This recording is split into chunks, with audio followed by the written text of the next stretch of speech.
Ji this Punjab news TV.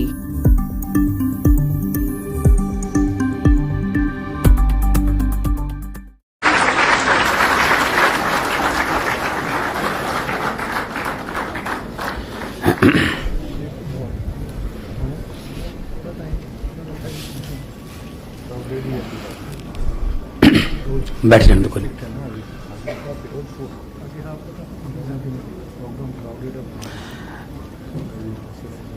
Maharaja Ranjit Singh technical university Bathinda,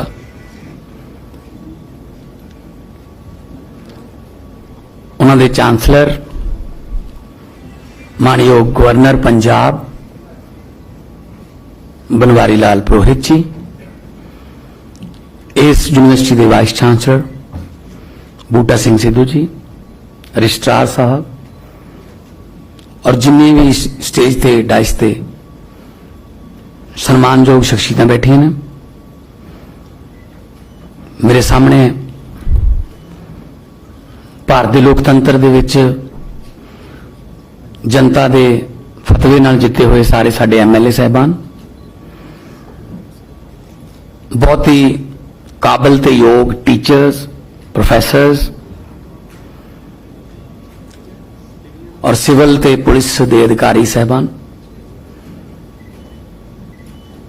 जिन्होंने अज gold medal silver medal नाल सम्मानित किया गया डिग्रियां दे के, सारे काबिल देश का फ्यूचर सारे विद्यार्थी, उन्होंने मापे या दोस्त मित्र जो भी आए ने, ते बठिंडा का मीडिया, सारे का मैं बहुत बहुत धन्यवाद करना। मेरे वालों सारे प्यार भरी सत श्री अकाल, नमस्कार।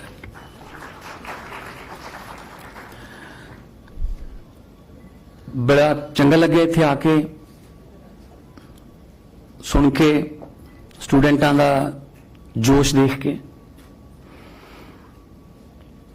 अज दे जमाने की लोड़ है टेक्निकल एजुकेशन। आम तौर पे कॉलेज दे विच जदों गाउन पा के डिग्री दी जाती है, BA दी, MA दी, MBA दी, तो कहा जाता है कि यह दिन स्टूडेंट लिए बहुत सब तो वध खुशी का होंदा सब तो वध खुशी का ही है। वो कॉलेज वाले कहना, मैं तुहानूं नहीं कहना, पर उस तो अगले दिन संघर्ष शुरू हो जाता है। डिग्री लैके जगह जगह जाके धक्के खाने पैंदे हैं। वो दिन खुशी का होंदा है, पर उस तो अगला दिन बस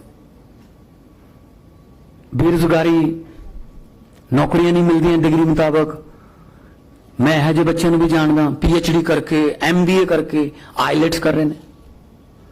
असीं आईलेट्स नूं डिग्री समझ बैठे। एक इंग्लिश का छोटा जिहा टैसट है, यूनिवर्सिटियां दे विच बच्चे नहीं आ रहे, कॉलेजां दे विच बच्चे नहीं आ रहे, क्योंकि +2 तो बाद कहंदे आईलेट्स करो 7 पैंट 7.5 पैंट। मापे भी कहंदे बेटा चला जा, या तो तू इत्थे नौकरी नहीं मिली तो तू ड्रग दे विच ना पै जाए, नशे च ना, माड़ी संगत का शिकार ना हो जाए, या फिर कोई होर अजकल कल्चर जिहड़े चल पे। सो इहो जिहियां यूनिवर्सिटियां नूं प्रमोट करने की लोड़ है, जिहड़ियां बेरोजगार नहीं पैदा करदियां, जिहड़ियां एक सिक्खित टेक्निकली एजुकेटेड स्टूडेंट पैदा करदियां ने। ये भुखे नहीं मरदे, ये कुछ भी कर लेंगे क्योंकि इन्हां कोले एजुकेशन है। इंडस्ट्री नूं प्रमोट करिए ताकि इन्हां दी डिग्री मुताबक इन्हां नूं काम मिले इत्थे, वो भी असीं कर रहे हैं। मैं गवर्नर साहब नाल गल कर रहा सी, इस बार भी 2.25 लाख बच्चे दे बाहर जाने दे चांस ने। कल्ला बच्चा नहीं जाता, नाल 15 लाख रुपया पर हैड। 2 साल बाद उन्होंने पेरेंट्स यकीन दिवाना पऊगा कि आपां इस धरती नूं ठीक कर सकते हैं, इस धरती ते एजुकेशन मिले, इसे धरती ते डिग्री मुताबक काम मिल जाए। अदरवाइज मैं इस तरह दी भी रिपोर्टां मेरे को आईयां सी पिछले दिनी कि एक ਇੰਜੀਨੀਅਰ ਦੀ ਪੋਸਟ ਨਿਕਲੀ ਸੀ, ਮੈਕਸਿਮਮ ਕੁਆਲੀਫਿਕੇਸ਼ਨ ਮੈਟ੍ਰਿਕ ਸੀ, 1.25 ਲੱਖ ਅਰਜੀ ਆਈ, ਇੱਕ ਵੀ ਮੈਟ੍ਰਿਕ ਵਾਲਾ ਨਹੀਂ ਸੀ।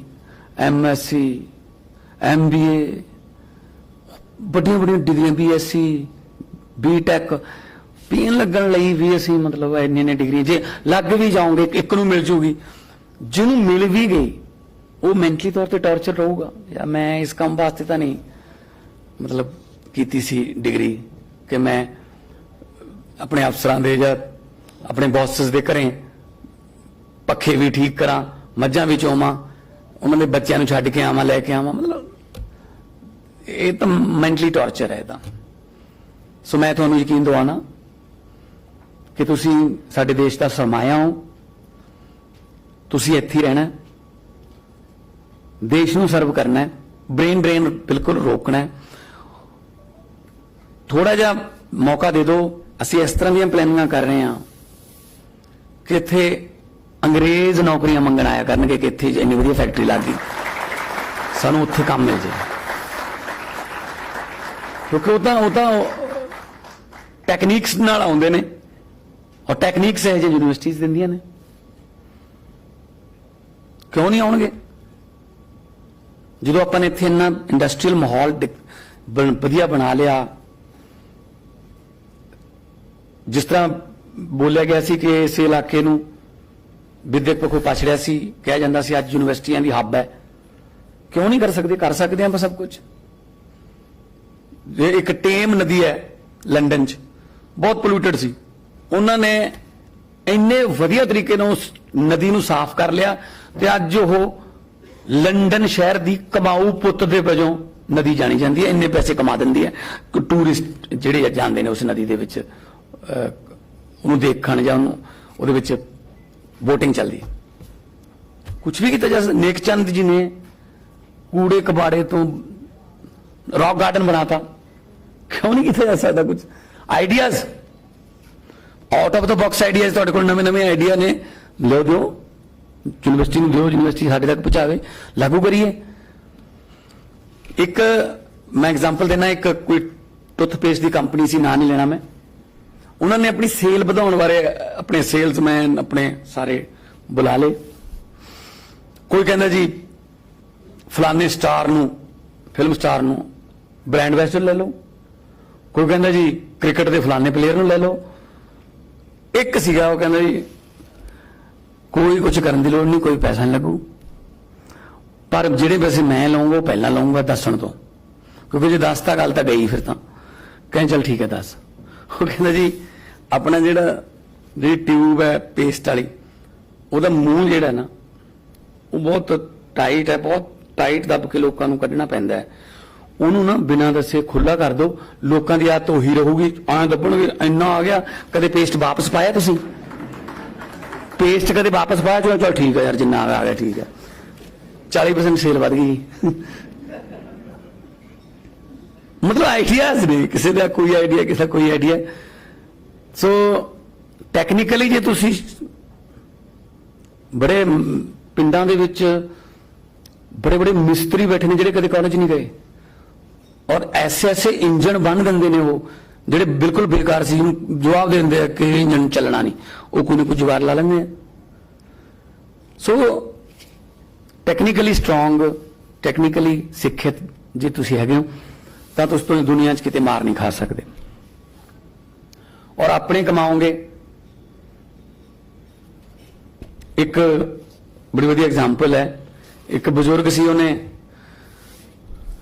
ਉਹਦਾ ਮੁੰਡਾ ਨਿਕੰਮਾ ਸੀ, ਨਿਖੱਟੂ ਸੀ, ਕੰਮ ਨਹੀਂ ਕਰਦਾ ਸੀ। ਉਹ ਕਹਿੰਦਾ ਮੈਂ ਸਾਰੀ ਜ਼ਮੀਨ ਗੁਰਦੁਆਰਾ ਸਾਹਿਬ ਦੇ ਨਾਮ ਲਾ ਦੇਣੀ ਹੈ, ਮੰਜੇ ਤੇ ਪੈ ਗਿਆ। ਰਿਸ਼ਤੇਦਾਰ ਆਏ, ਕਹਿੰਦੇ ਜੀ ਕੀ ਗੱਲ ਹੋ ਗਈ? ਕਹਿੰਦੇ ਇਹਨੂੰ ਕਹੇ 100 ਰੁਪਏ ਕਮਾ ਕੇ ਲਿਆਏ। ਉਹ ਰਿਸ਼ਤੇਦਾਰਾਂ ਨੇ ਕਿਹਾ ਯਾਰ ਤੇਰਾ ਬਾਪੂ ਸਨ ਕੀ ਹੈ, ਫੈਸਲੇ ਲੈਣ 'ਚ ਟਾਈਮ ਨਹੀਂ ਲਾਉਂਦਾ, ਤੂੰ ਕਮਾ ਲਿਆ 100 ਰੁਪਇਆ। ਉਹ ਹੁਣ ਕਦੇ ਕੰਮ ਕੀਤਾ ਨਹੀਂ ਸੀ, ਉਹ ਗਿਆ ਕਿਸੇ ਤੋਂ ਉਧਾਰ ਫੜ ਲਿਆ 100 ਰੁਪਇਆ, ਲਿਆ ਕੇ ਬਾਪੂ ਨੂੰ ਦੇਤਾ, ਕਹਿੰਦਾ ਲਓ ਜੀ ਮੈਂ ਕਮਾ ਲਿਆ। ਬਾਪੂ ਜੀ ਨੇ ਉਹ 100 ਰੁਪਇਆ ਟੁਕੜੇ ਕਰਕੇ ਫਾੜ ਕੇ ਸੁੱਟਤਾ। ਕਹਿੰਦਾ ਹਾਂਜੀ ਦੱਸੋ ਹੁਣ? ਕਹਿੰਦਾ 100 ਰੁਪਏ ਹੋਰ ਕਮਾ ਕੇ ਲਿਆ, ਹਰ ਰੋਜ਼ ਤਾਂ ਉਧਾਰ ਨਹੀਂ ਮਿਲਦੀ।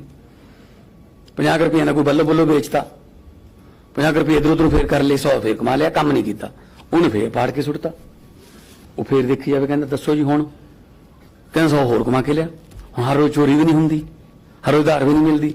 ਸੱਚੀ ਮੁੱਚੀ ਤੀਜੇ ਦਿਨ ਕੰਮ ਕਰਨਾ ਪੈ ਗਿਆ, ਸੜਕ ਤੇ ਰੋੜੀ ਕੁੱਟ ਕੇ ਦੁਰਮਟ ਨਾਲ, ਤੇ 100 ਰੁਪਇਆ ਕਮਾਇਆ, ਲਿਆ ਕੇ ਦਿੱਤਾ। ਜਦੋਂ ਉਹ ਫਾੜ ਕੇ ਸੁੱਟਿਆ ਤਾਂ ਉਸ ਮੁੰਡੇ ਨੇ ਕੱਲਾ ਕੱਲਾ ਟੁਕੜਾ ਥੱਲੋਂ ਚੱਕਿਆ, ਕਹਿੰਦਾ ਬਾਪੂ ਜੀ ਕਿਉਂ ਪਾੜੀ ਜਾਂਦੇ ਹੋ, ਹੱਥਾਂ ਤੇ ਛਾਲੇ ਹੋ ਗਏ ਕਮਾਉਂਦਿਆਂ ਦੇ। ਤਾਂ ਬਾਪੂ ਕਹਿੰਦਾ ਬੇਟਾ ਅੱਜ ਤੇਰੇ ਨੇ, ਇਸ ਤੋਂ ਪਹਿਲਾਂ ਵੀ ਮੈਂ 100 ਰੁਪਇਆ ਪਾੜ ਕੇ ਸੁੱਟਦਾ ਰਿਹਾ, ਤੈਨੂੰ ਦਰਦ ਨਹੀਂ ਹੁੰਦਾ ਸੀ ਕਿਉਂਕਿ ਤੇਰੇ ਨਹੀਂ ਸੀ। ਸੋ ਜਦੋਂ ਆਪਣੇ ਕਮਾਓਗੇ ਨਾ ਤਾਂ ਖਰਚਣ ਵੇਲੇ ਦੁਕਾਨਦਾਰ ਨਾਲ 2-3 ਵਾਰੀ ਬਹਿਸ ਵੀ ਕਰੋਗੇ, ਠੀਕ ਲਾ ਲੈ ਯਾਰ। ਜਦੋਂ ਮਾਪਿਆਂ ਦੇ ਖਰਚਣੇ ਹੋਣ ਫਿਰ ਚੱਕ ਦਿਓ, ਕੋਈ ਗੱਲ ਨਹੀਂ। ਸੋ ਇਸ ਕਰਕੇ ਆਪ ਸੈਲਫ ਡਿਪੈਂਡੈਂਟ। ਗਵਰਨਰ ਸਾਹਿਬ ਨਾਲ ਗੱਲ ਕਰ ਰਹੇ ਸੀ, ਅੱਜ ਜਿੰਨੀਆਂ ਡਿਗਰੀਆਂ ਨੇ ਮੈਨੂੰ ਲੱਗਦਾ 70 ਤੋਂ 75% ਤਾਂ ਕੁੜੀਆਂ ਸੀ।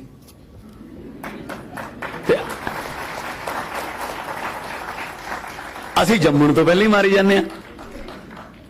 ਇਹਨਾਂ ਨੂੰ ਮਾਹੌਲ ਤਾਂ ਦਿਓ ਉੱਡਣ ਦਾ, ਮਾਹੌਲ ਤਾਂ ਦਿਓ ਪੜਨ ਦਾ, ਮਾਹੌਲ ਮਿਲ ਜੇ, ਕੋਈ ਕਮੀ ਨਹੀਂ ਟੈਲੈਂਟ ਦੀ, ਮਾਹੌਲ ਮਿਲੇ ਬਸ। ਪਾਰਲੀਮੈਂਟ ਦੇ ਵਿੱਚ ਮੈਂ ਵਿਮਨ ਡੇ ਤੇ ਮੈਂ ਬੋਲਿਆ ਸੀਗਾ, ਇੱਕ ਸ਼ੇਰ ਹੈ ਕਿ ਇੱਕ ਕੁੜੀ ਜਿਹੜੀ ਹਜੇ ਪੈਦਾ ਨਹੀਂ ਹੋਈ ਬੱਚੀ, ਮਾਂ ਦੇ ਪੇਟ ਚੋਂ, ਮਾਂ ਨਾਲ ਗੱਲ ਕਰ ਰਹੀ ਹੈ।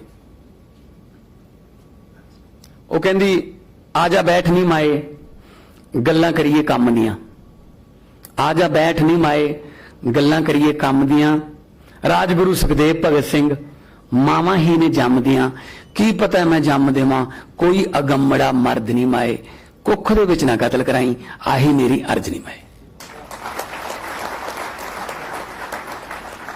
ਸੋ ਮਾਪਿਆਂ ਨੂੰ ਪ੍ਰਾਊਡ ਹੋਊਗਾ ਅੱਜ ਇਹਨਾਂ ਕੁੜੀਆਂ ਦੇ ਮਾਪਿਆਂ ਨੂੰ ਕਿ ਸਾਡੀਆਂ ਕੁੜੀਆਂ ਨੇ ਮੱਲਾ ਮਾਰੀਆਂ ਨੇ। ਔਰ ਤੁਹਾਨੂੰ ਦੇਖ ਕੇ ਹੋਰ ਬਹੁਤ ਸਾਰੇ ਮਾਪੇ ਕਹਿਣਗੇ ਹਾਂ ਉਹਨਾਂ ਦੀ ਕੁੜੀ ਵਾਂਗੂ ਭਾਈ ਤੂੰ ਵੀ ਪੜ ਉੱਥੇ। ਇਹ ਜੋਤ ਨਾਲ ਹੀ ਜੋਤ ਜਗਦੀ ਹੈ ਨਾ। ਯੰਗੈਸਟ ਕੰਟਰੀ ਔਨ ਦਾ ਅਰਥ ਇੰਡੀਆ, 65% ਨੇ ਜਿਹੜੇ 35 ਸਾਲ ਤੋਂ ਥੱਲੇ ਨੇ। ਕਿਉਂ ਨਹੀਂ ਆਪਾਂ ਮਤਲਬ ਦੁਨੀਆ ਦੀ ਪਾਵਰ ਬਣ ਸਕਦੇ? ਬਣਾਂਗੇ, ਮਿਲ ਕੇ ਚੱਲਾਂਗੇ। ਲੋਕਤੰਤਰ ਹੈ, ਬਿਗੇਸਟ ਡੈਮੋਕ੍ਰੇਸੀ। ਆ ਦੇਖ ਲਓ ਤੁਸੀਂ ਕੀ ਹੋਈ ਜਾਂਦਾ ਉੱਥੇ। ਹੋ ਗਿਆ ਹੋਣਾ ਕੰਮ, ਮੈਨੂੰ ਲੱਗਦਾ 11 ਵਜੇ ਸੀ ਆ ਨਾਲ ਦੇ ਕੰਟਰੀ 'ਚ। ਆਜ਼ਾਦ ਇੱਕ ਦਿਨ ਪਹਿਲਾਂ ਹੋਇਆ ਸੀ 14 ਅਗਸਤ ਨੂੰ ਪਾਕਿਸਤਾਨ, ਪਰ ਡੈਮੋਕ੍ਰੇਸੀ ਨਹੀਂ ਹੈਗੀ। ਨੋ ਇਲੈਕਸ਼ਨ ਕਮਿਸ਼ਨ, ਜਦੋਂ ਕੋਈ ਵੀ ਪ੍ਰਧਾਨ ਮੰਤਰੀ ਪਾਕਿਸਤਾਨ ਦੇ ਵਿੱਚ ਐਕਸ ਨਹੀਂ ਹੈਗਾ, ਜਾਂ ਤਾਂ ਬਾਹਰ ਭੱਜਣਾ ਪਊ ਜਾਂ ਮਾਰ ਦਿੰਦੇ। ਹਾਂਜੀ, ਨਵਾਜ਼ ਸ਼ਰੀਫ ਐਂਡ ਪਰਵੇਜ਼ ਮੁਸ਼ਰਫ ਭੱਜੇ ਹੋਏ ਨੇ। ਅੱਜ ਪਤਾ ਨਹੀਂ ਇਮਰਾਨ ਦਾ ਕੀ ਹੋਊਗਾ, ਕਿਉਂ? ਕਿਉਂਕਿ ਡੈਮੋਕ੍ਰੇਸੀ ਹੈ ਨਹੀਂ। ਸੋ ਬਿਗੇਸਟ ਡੈਮੋਕ੍ਰੇਸੀ ਹੈ ਆਪਣੇ ਕੋਲੇ। ਔਰ election commission, supreme court, high court, ਬਹੁਤ ਐਸੀਆਂ ਕੌਨਸਟੀਟਿਊਸ਼ਨਲ ਇੰਸਟੀਟਿਊਸ਼ਨਸ ਨੇ ਜਿਹੜੇ ਰਨ ਕਰਦੇ ਆ ਕੰਟਰੀ ਨੂੰ। ਕੋਈ ਜ਼ਬਰਦਸਤੀ ਜਾਂ ਕੋਈ ਹੋਰ ਨਹੀਂ। ਪਬਲਿਕ ਜਦੋਂ ਮਰਜ਼ੀ ਚਾਹੇ ਲੋਕ ਅਰਸ਼ ਤੇ, ਪਬਲਿਕ ਜਦੋਂ ਚਾਹੇ ਬੰਦਾ ਫਰਸ਼ ਤੇ। ਸੋ ਮੈਂ ਇੱਕ ਐਗਜ਼ਾਮਪਲ ਦਿੰਦਾ, ਫਿਰ ਮੈਂ ਬੈਠ ਜਾਊਂਗਾ ਕਿਉਂਕਿ ਗਵਰਨਰ ਸਾਹਿਬ ਨਾਲ ਅਸੀਂ ਫਾਜ਼ਿਲਕਾ ਵੀ ਜਾਣਾ ਹੈ। ਜਿਸ ਵੇਲੇ ਜਾਨਵਰਾਂ ਦੇ ਵਿੱਚ, ਸਰਕਸ ਦੇ ਵਿੱਚ ਜਾਨਵਰਾਂ ਦਾ ਖੇਲ ਦਿਖਾਇਆ ਜਾਂਦਾ ਸੀ, ਜਿਸ ਵੇਲੇ ਵਾਜਪਾਈ ਸਾਹਿਬ ਦੀ ਗਵਰਨਮੈਂਟ ਸੀ ਤੇ ਮੇਨਕਾ ਗਾਂਧੀ ਜੀ, ਸ਼੍ਰੀਮਤੀ ਮੇਨਕਾ ਗਾਂਧੀ ਮਿਨਿਸਟਰ ਬਣ ਗਏ। ਉਹਨਾਂ ਨੇ ਬੈਨ ਲਾਤਾ ਕਿ ਤੁਸੀਂ ਟਾਰਚਰ ਕਰਦੇ ਹੋ ਜਾਨਵਰਾਂ ਨੂੰ, ਸਰਕਸ ਦੇ ਵਿੱਚ ਤੁਸੀਂ ਨਹੀਂ ਕਰ ਸਕਦੇ। ਓਲੰਪੀਆ ਸਰਕਸ ਸੀ ਇੱਕ ਕੋਲਕਾਤਾ ਦੀ, ਉਹਨਾਂ ਕੋਲ 10 ਸ਼ੇਰ ਤੇ 7 ਹਾਥੀ ਸੀ। ਹੁਣ ਉਹ ਜਾਨਵਰਾਂ ਦਾ ਖੇਡ ਬੰਦ ਹੋ ਗਿਆ, ਪਰ ਜਾਨਵਰ ਹਰ ਰੋਜ਼ ਸ਼ੇਰ ਮੀਟ ਖਾਂਦੇ ਸੀ, ਹਾਥੀ ਚਾਰਾ ਖਾਂਦੇ ਸੀ, ਲੱਖਾਂ ਰੁਪਈਆਂ ਦਾ ਖਰਚਾ ਹੋ ਰਿਹਾ ਸੀ, ਇਨਕਮ ਹੈ ਨਹੀਂ ਸੀ। ਥੋੜੇ ਦਿਨਾਂ ਬਾਅਦ ਉਹਨਾਂ ਨੇ ਦੇਖਿਆ ਚਲੋ ਠੀਕ ਹੈ ਫਿਰ ਹੁਣ ਆਪਾਂ ਕੀ ਕਰੀਏ। ਉਹਨਾਂ 10 ਸ਼ੇਰਾਂ ਨੂੰ ਆਪਣੇ ਟਰੱਕ 'ਚ ਚੜਾ ਕੇ ਬੰਗਾਲ ਦੇ ਜੰਗਲਾਂ 'ਚ ਛੱਡੇ। 10-12 ਦਿਨਾਂ ਬਾਅਦ ਪਤਾ ਲੱਗਿਆ ਉਹਨਾਂ 10 ਸ਼ੇਰਾਂ 'ਚੋਂ 7 ਸ਼ੇਰਾਂ ਨੂੰ ਜੰਗਲੀ ਕੁੱਤੇ ਖਾ ਗਏ। ਕਿਵੇਂ? ਕਿਉਂ? ਕਿਉਂਕਿ ਉਹ ਬਣਿਆ ਬਣਾਇਆ ਮੀਟ ਖਾਣ ਦੇ ਆਦੀ ਹੋ ਗਏ ਸੀ। ਉਹ ਆਪਣਾ ਟੈਲੈਂਟ ਭੁੱਲ ਗਏ ਸ਼ੇਰ ਕੇ ਸਾਡੇ ਪੰਜਿਆਂ 'ਚ ਕਿੰਨੀ ਦਾ ਜਾਨ ਹੈ, ਸਾਡੀਆਂ ਜਵਾੜਾਂ 'ਚ ਕਿੰਨੀ ਦਾ ਜਾਨ ਹੈ। ਉਦੋਂ ਕੁੱਤੇ ਭੁੱਖੇ ਮਰਦੇ ਸ਼ਿਕਾਰੀ ਬਣ ਗਏ। ਉਹ ਕਹਿੰਦੇ ਮਰਨਾ ਭੁੱਖ ਨਾਲ ਵੀ, ਆਜੋ ਇਕੱਠੇ ਹੋ ਕੇ ਸ਼ੇਰ ਘੇਰ ਲੈਂਦੇ ਆ। ਸੋ ਇੱਥੋਂ ਕੀ ਸਿੱਖਿਆ ਮਿਲਦੀ ਹੈ? ਜਿਹੜੇ ਪੇਰੈਂਟਸ, ਜਿਹੜੇ ਮਾਪੇ ਆਪਣੇ ਬੱਚਿਆਂ ਲਈ ਵੱਡੇ ਵੱਡੇ ਬੈਂਕ ਬੈਲੈਂਸ, ਬਹੁਤ ਬੜੇ ਬੜੀਆਂ ਪ੍ਰਾਪਰਟੀਆਂ ਜੀ ਉਹ ਛੱਡ ਕੇ ਜਾਂਦੇ ਨੇ, ਅਸਲ 'ਚ ਉਹ ਆਪਣੇ ਬੱਚਿਆਂ ਨੂੰ ਸਰਕਸ ਦੇ ਸ਼ੇਰ ਬਣਾ ਜਾਂਦੇ ਨੇ। ਮੈਂ ਤੁਹਾਨੂੰ ਬੇਨਤੀ ਕਰਦਾ, ਭਾਵੇਂ 2 ਦਿਨ ਭੁੱਖੇ ਰਹਿ ਲਓ, ਪਰ ਆਪਣਾ ਸ਼ਿਕਾਰ ਆਪ ਮਰ ਕੇ ਖਾਓ, ਜੰਗਲ ਦੇ ਸ਼ੇਰ ਬਣ ਕੇ। ਬਾਕੀ ਰਹੀ ਫਾਈਨੈਂਸਿਸ ਦੀ ਗੱਲ, 5 ਕਰੋੜ ਤਾਂ ਹੁਣੇ ਜਾਰੀ ਹੋਇਆ ਵਿਕਾਸ ਜੀ, 5 ਕਰੋੜ ਰੁਪਇਆ ਹੈ ਜੀ, ਹਾਂਜੀ। ਤੇ ਬਾਕੀ ਮੈਂ ਕਦੇ ਵੀ ਵਿਦਿਆ ਵਾਸਤੇ ਕੋਈ ਹੱਥ ਨਹੀਂ ਘੁੱਟਿਆ। ਵਿਦਿਆ ਵਿਚਾਰੀ ਤਾਂ ਪਰਉਪਕਾਰੀ, ਵਿਦਿਆ ਮਨੁੱਖ ਦਾ ਤੀਜਾ ਨੇਤਰ, ਤੇ ਵਿਦਿਆ ਕਰਜ਼ੇ ਥੱਲੇ ਨਹੀਂ ਰਹਿਣੀ ਚਾਹੀਦੀ। ਤੁਸੀਂ ਜਿਵੇਂ ਕਹੋਗੇ ਉਵੇਂ ਕਰਦੇ ਰਹਾਂਗੇ ਤੁਹਾਡੇ ਨਾਲ। ਬਹੁਤ ਬਹੁਤ ਧੰਨਵਾਦ ਔਰ ਸਾਰਿਆਂ ਨੂੰ ਬਹੁਤ ਬਹੁਤ ਮੁਬਾਰਕਾਂ।